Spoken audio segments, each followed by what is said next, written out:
Real estate for sale, home buyers blog, renting versus buying, which is cheaper, part 2. Hey, Realtor and area specialist Mike and Jennifer Rigley here, bringing you the latest real estate information. Thanks for joining us. Today, let's talk about how buying is cheaper than renting right now. Again, this is part 2 of a 3-part series reported by Jed Kolko, chief economist for Trulia. To calculate whether renting or buying costs less, Trulia assumes that people can get a low mortgage rate of 3.5%, itemize the federal tax deductions, and earn the 25% tax bracket, and will stay in their home for approximately 7 years.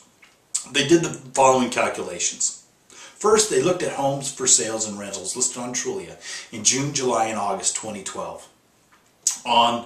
For sale homes, they took the asking price and estimated what it would rent for. For rentals, they took the asking rent and estimated what it would sell for. That way, they can calculate the average rent and asking price for an identical set of properties in a metro area. For a direct applies apples-to-apples comparison. Anyway, by looking at homes currently for sale or rent, they were able to illustrate the actual housing options that consumers face right now. Second, they estimated the total cost of renting and buying for a typical property in the metro over a 7-year period. They factored in all the costs of home ownership, that is, closing costs, maintenance, insurance, taxes, etc., along with the tax benefit of deducting mortgage interest and property taxes, as well as the proceeds from selling the home after 7 years with modest home appreciation.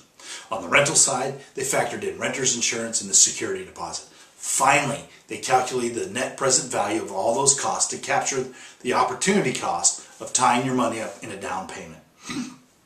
That gave them the total cost of buying versus renting.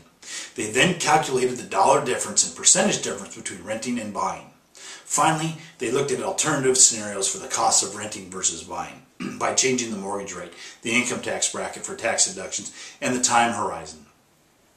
Where buying is a slam dunk with a 20% down payment, 30-year fixed mortgage rate at 3.5%, and the 25% federal tax bracket, home ownership is cheaper than renting in almost all of the 100 largest metros by a wide margin, including Sacramento. There is no market where the financial decision is even close so long as you plan to stay in the home for at least 7 years, get a 3.5% mortgage, and itemize your deductions. However, how much cheaper it is to buy than rent really depends on a lot on where you want to live. Next time we're going to talk further on why rates and tax brackets matters in the rent versus buyer debate. You need help in finding that perfect place to call home? Call us today at 916-378-4671 for a free, no-obligation consultation, or log on to www.wrigleyrealtygroup.com to start your online home search now. Call us today. You'll be glad you did. We'll look forward to hearing from you. Thanks.